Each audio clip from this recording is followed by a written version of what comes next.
Pohon tumbang yang terjadi tepat di depan kantor Inspektorat Provinsi Jawa Barat Senin siang kemarin sekitar pukul 13.50 waktu Indonesia Barat.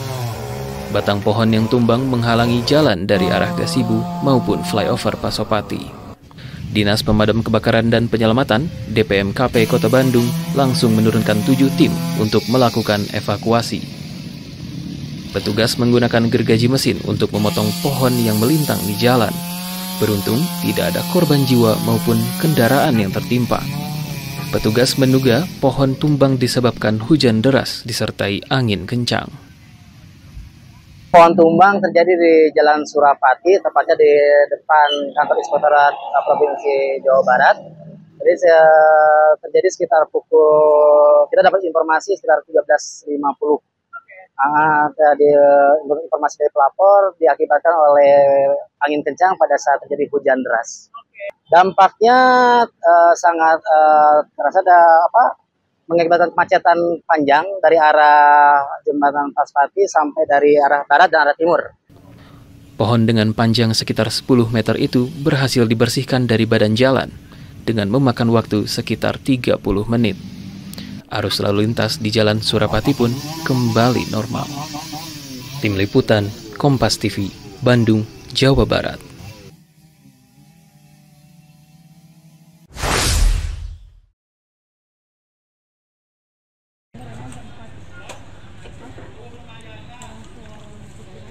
Sebuah pohon mahoni berukuran besar berusia puluhan tahun roboh di Jalan Raya Cilamaya Cikalong, Desa Cicinde, Kecamatan Banyusari, Karawang. Penyebab robohnya pohon akibat terjangan angin kencang yang terjadi. Pohon roboh melintang ke tengah jalan hingga menyebabkan Jalan Raya Cilamaya Cikalong tertutup total selama hampir 3 jam.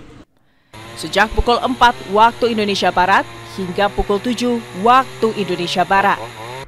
Petugas BPBD dan Damkar datang ke lokasi untuk mengevakuasi dan menyingkirkan batang pohon yang menutup jalan. Pertama, kami dapat laporan dari warga sekitar jam 5 pagi. Kita persiapan dan meluncur sampai ke tempat lokasi 15 menit dari pos Cilamaya. Untuk pohonnya kemungkinan sudah tua juga ya, jadi udah rapuh dan robohnya mengenai ruko dan menutup badan jalan utama Cilamaya. Tidak ada korban jiwa maupun luka pada peristiwa ini. Saat pohon tumbang, lalu lintas sedang sepi. Selain menutup jalan, pohon tumbang ini menyebabkan kerusakan sebuah rumah toko milik warga yang berada di pinggir jalan. Adi Wahadi, Kompas TV, Karawang, Jawa Barat.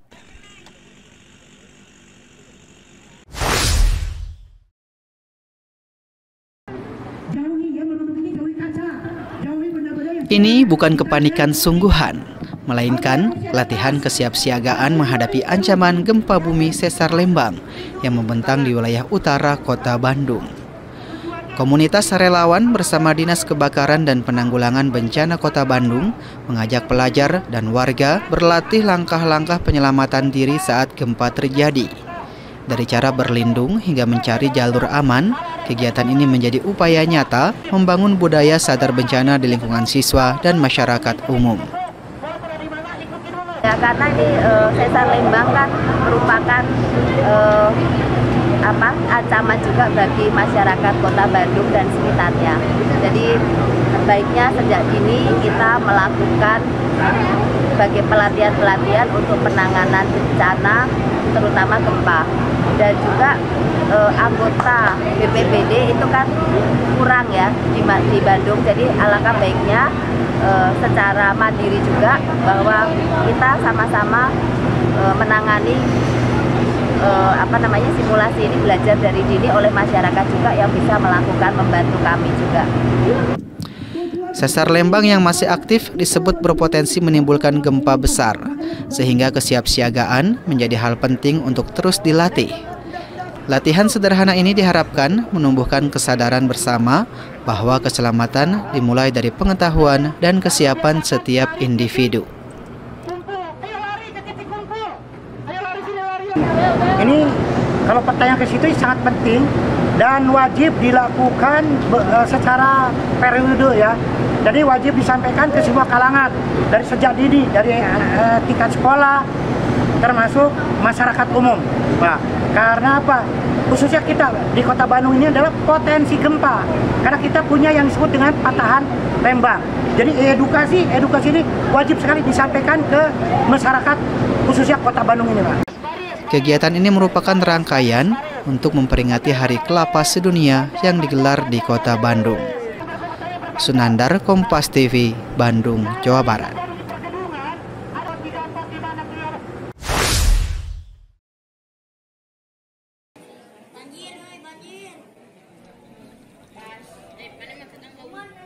Bulan November memasuki musim penghujan dengan intensitas tinggi.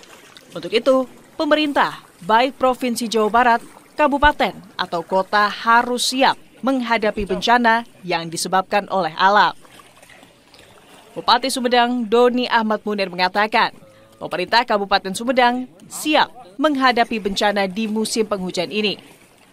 Menurut Doni, pemerintah Kabupaten Sumedang telah melakukan rapat koordinasi dengan stakeholder terkait penanganan bencana di wilayah Kabupaten Sumedang.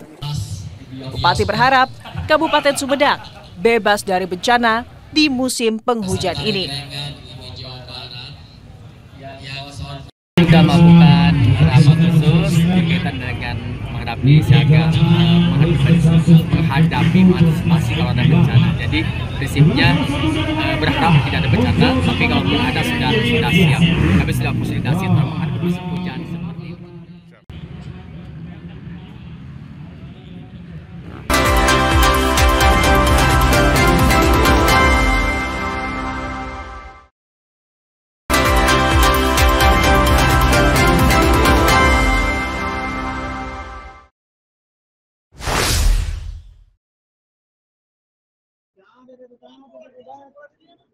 Aksi pengeroyokan serta penyerangan yang melibatkan kelompok bermotor kembali terjadi di Kota Bandung.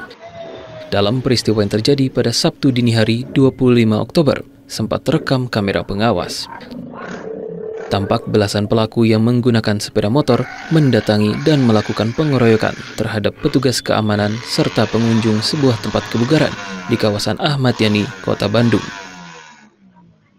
Dengan menggunakan stik golf serta bongkahan batu yang telah dipersiapkan sebelumnya, para pelaku dengan brutal melakukan pengeroyokan hingga menyebabkan 3 orang masing-masing petugas keamanan dan pengunjung di tempat kebugaran tersebut mengalami luka di sejumlah bagian tubuhnya.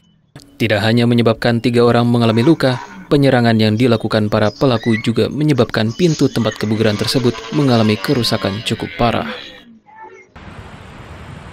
Berbekal laporan korban dan rekaman kamera pengawas, hanya berselang kurang dari 24 jam pasca kejadian, petugas gabungan unit Reskrim Polsekta Batu Nunggal dan Satreskrim Polrestabes Bandung meringkus 5 anggota kelompok bermotor yang 2 diantaranya diketahui masih di bawah umur. Kapolrestabes Bandung, Budi Sartono mengatakan, aksi penyerangan ini dipicu oleh ketersinggungan kelompok bermotor tersebut terhadap petugas pengamanan tempat kebugaran. Jadi kejadiannya adalah pada saat kelompok bermotor tersebut, saya sebut saja namanya Justier, ini melaksanakan kegiatan iring-iringan pada saat melewati jalan Jeep FPL di Jalan Batu Nunggal.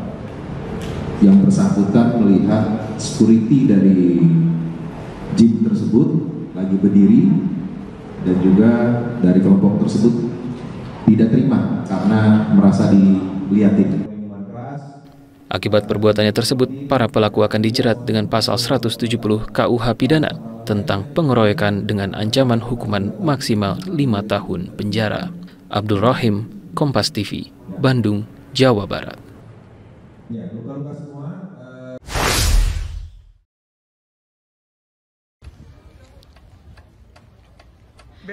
Truk bermuatan tanah terguling usai menabrak pembatas jalan di jalur alternatif Nagrag Cibadak, tepatnya di Kampung Gedung Bangkok, Desa Cisarua, Kecamatan Nagrag, Kabupaten Sukabumi. Truk dengan nomor polisi B9832TI yang dikemudikan Fahrul, 29 tahun, datang dari arah alternatif Nagrag menuju Cibadak. Saat tiba di lokasi menurun, truk tersebut diduga mengalami remblong dan berusaha menghindari kendaraan lainnya yang melaju dari arah berlawanan, hingga akhirnya truk terguling.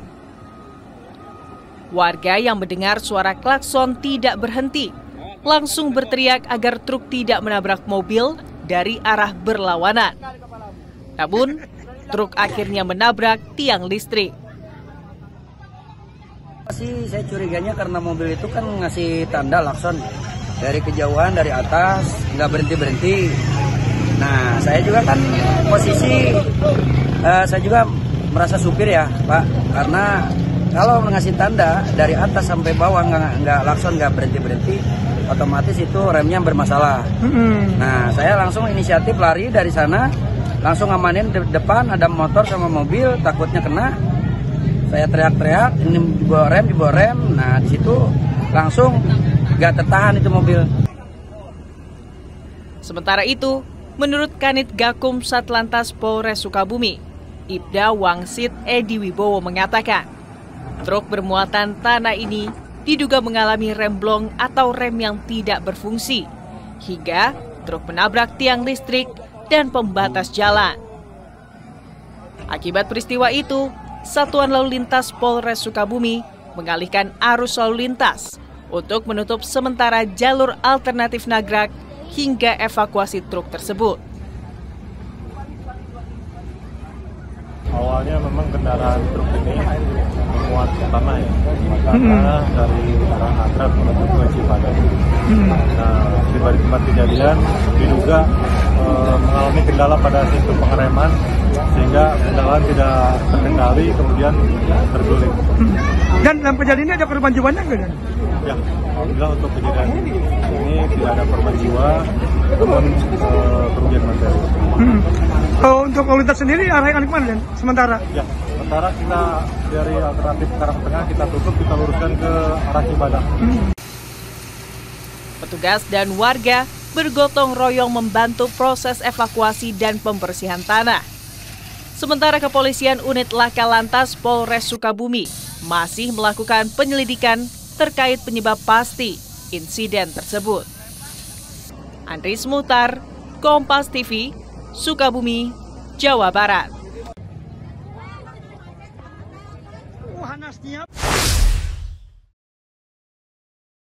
Izin Pak, unit Gakum Satlantas Polres Kuningan dapat laporan dari masyarakat untuk Laporan warga Kecamatan Dharma, Kabupaten Kuningan ini tersebar di grup Damkar dan Penyelamatan Kabupaten Kuningan. Warga melaporkan adanya truk tronton bermuatan terperosok ke dalam jurang yang cukup dalam. Satlantas Polres Kuningan bersama Damkar dan sejumlah unit rescue diterjunkan untuk mengevakuasi korban. Sopir yang berinisial RH langsung dibawa ke rumah sakit karena mengalami luka-luka. Peristiwa ini bermula saat RH melaju dari arah Kabupaten Kuningan menuju Pangandaran. RH yang membawa truk kontainer bernomor polisi B9754VX tak siap terhadap kondisi jalanan yang curam. Usahanya mempertahankan mobil gagal sehingga akhirnya terperosok ke jurang sedalam sekitar 10 meter. Selain itu, mobil diduga tidak kuat menanjak karena membawa sekitar 5 ton susu formula. Ada kejadian laka lantas, laka tunggal. Kami mendapatkan laporan dari warga ada sebuah truk bermuatan susu kemasan terperosok ke jurang sedalam kurang lebih 10 meter. Informasi truk tersebut akan menuju ke Pangandaran. Namun ketika melintas tikungan diduga sopir belum mengetahui medan.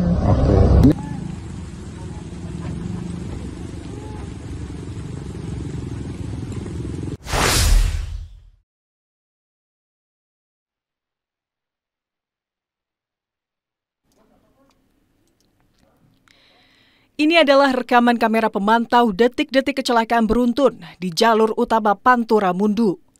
Tampak jelas dari kamera pemantau, kendaraan pick-up bernomor polisi G9542CG yang dikemudikan Siswanto melaju cukup kencang dari arah Jakarta menuju Jawa Tengah. Mobil berwarna hitam ini mendahului truk tronton bernomor polisi W8476US. Di jarak yang sangat dekat, tiba-tiba pick-up hilang kendali, memotong dari jalur kiri ke kanan dan berputar arah dengan sangat cepat hingga masuk jalur berlawanan. Di saat yang sama, kendaraan pick-up bernomor polisi E817BY melaju ke arah Jakarta dan menabrak pick-up tersebut hingga oleng ke kiri. Tak cukup itu, satu kendaraan truk box bernomor polisi B9382KXT kembali menerjang pick-up yang masih di tengah jalan. Kecelakaan ini langsung menjadi perhatian warga. Mereka berusaha mengevakuasi korban yang terjepit di masing-masing kendaraan karena ringsek akibat benturan keras.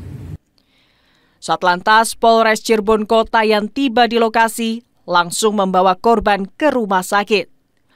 Total ada 3 korban yang mengalami luka berat, sementara 4 mobil yang terlibat dibawa ke unit Gakum Satlantas Polres Cirebon Kota. Mobil pick-up dari arah Mundu menuju Kanci menyalip dari sebelah kiri, yang mana di sebelah kanannya adalah truk tronton, langsung memutar arah di U-turn dengan kecepatan cukup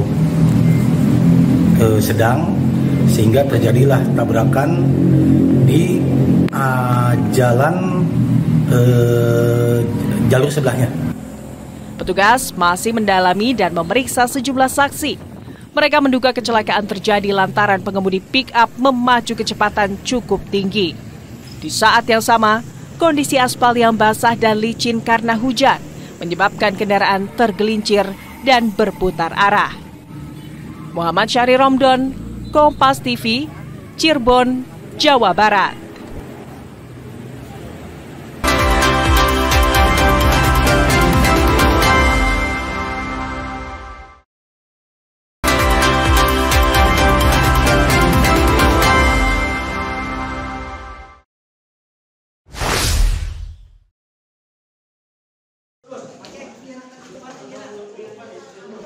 Dengan menggunakan peralatan seadanya, warga berhasil mengevakuasi 1 orang korban tertimbun bangunan pondok pesantren At-Tahiriyah di Kecamatan Rongga, Kabupaten Bandung Barat.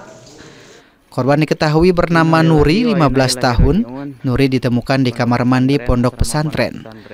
Peristiwa ambruknya bangunan pondok pesantren At-Tahiriyah disebabkan hujan deras yang mengguyur kawasan Rongga sejak Minggu siang. Bupati Bandung Barat JJ Rici Ismail meninjau lokasi bangunan pondok pesantren At-Tahiriyah di Kecamatan Rongga, Kabupaten Bandung Barat yang mengalami ambruk. Bupati Bandung Barat JJ Rici Ismail menghimbau warga untuk tetap waspada terhadap potensi longsor susulan, mengingat curah hujan di wilayah Bandung Barat masih cukup tinggi. Pemerintah daerah tidak hanya berdiam diri, harus segera gerak cepat. Tadi juga sudah dibantu oleh TNI, Polri sudah beserta para masyarakat. Alhamdulillah banyak yang membantu. Tentunya tetap harus hati-hati karena curah hujan masih sangat tinggi. Mungkin sampai awal tahun masih diperkirakan cukup tinggi. Untuk itu saya menghimbau masyarakat untuk selalu berwaspada dan jaga diri. Terima kasih. 1 orang santriwati yang meninggal tertimbun material bangunan pondok pesantren At-Tahiriyah di Kecamatan Rongga, Kabupaten Bandung Barat. Korban sudah dimakamkan pihak keluarga.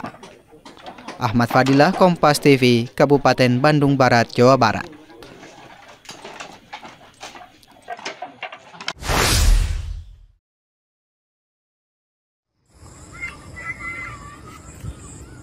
Awan meureun. Awan jeung ya, awan. Awan. Inilah rekaman video amatir warga yang viral di media sosial. Nampak gumpalan busa berukuran cukup besar melayang di udara dan jatuh di sekitar area pesawahan di kawasan Patok Besi, Kabupaten Subang, Jawa Barat. Dalam video tersebut, warga mengeluhkan adanya dugaan busa limbah dikarenakan mengeluarkan bau tak sedap. Menanggapi hal tersebut, Gubernur Jawa Barat Deddy Mulyadi meminta Kementerian Lingkungan Hidup untuk menyelidikinya. Deddy masih belum dapat menyimpulkan serta menunggu hasil pengecekan dari Kementerian Lingkungan Hidup. Oh ya, gumpalan busa awan saya sudah minta nih, kan itu tim ya, kan tidak boleh disimpulkan oleh gubernur. Nanti tim dari Kementerian Lingkungan Hidup untuk segera melakukan pengecekan. Apa itu?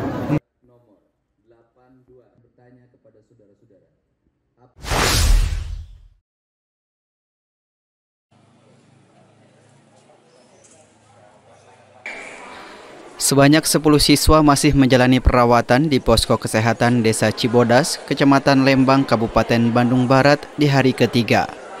Ke-10 siswa ini baru merasakan gejala keracunan seperti mual, pusing, dan diare. Para korban yang terdampak adalah siswa dari 4 sekolah dari SDN 2 Cibodas, SDN Buah Batu, SMPN 4 Lembang, dan SMK Putra Nasional Cibodas. Sekretaris Desa Cibodas Yuyu Wahyu mengatakan total korban keracunan MBG mencapai 230 siswa, sementara 10 orang yang masih dirawat di posko kesehatan merupakan korban yang baru. Yang di posko yang dirawat 10 lagi, kebetulan 10 itu yang datang tadi pagi, yang baru, pasien baru. Kalau malam itu tinggal malam jam 2:30, update jam 2:30, kebetulan saya masih di posko, jam 2.30 itu tinggal 2 orang lagi gitu. Tapi sekarang nambah lagi jadi 10 orang. Dinas Kesehatan Bandung Barat sudah mengambil sampel makanan MBG untuk dilakukan uji laboratorium. Sementara aktivitas dapur SPPG yang menyalurkan MBG dihentikan sementara. Ahmad Fadilah, Kompas TV, Kabupaten Bandung Barat, Jawa Barat.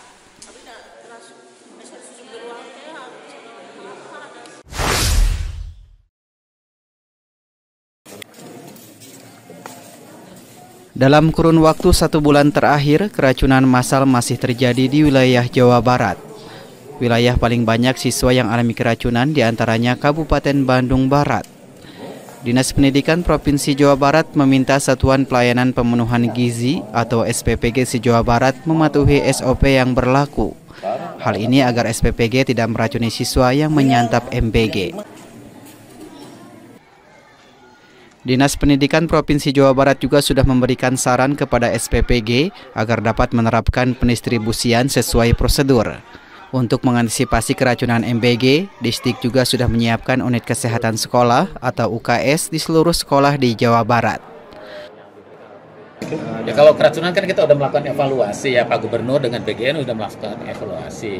Jadi SPPG-nya mesti pegang SOP, karena kan sering banyak SOP yang dilanggar biasanya. Misalnya waktu penyajian kan gitu, terus bahan baku seperti apa. Nah ini kalau SOP-nya dipenuhi oleh SPPG, saya yakin nggak akan ada keracunan. Sebelumnya kasus keracunan massal kembali terjadi di kawasan Lembang, Kabupaten Bandung Barat. Total di kecamatan tersebut sudah ada 201 siswa dilarikan ke rumah sakit akibat diduga keracunan MBG. Sunandar, Kompas TV, Bandung, Jawa Barat.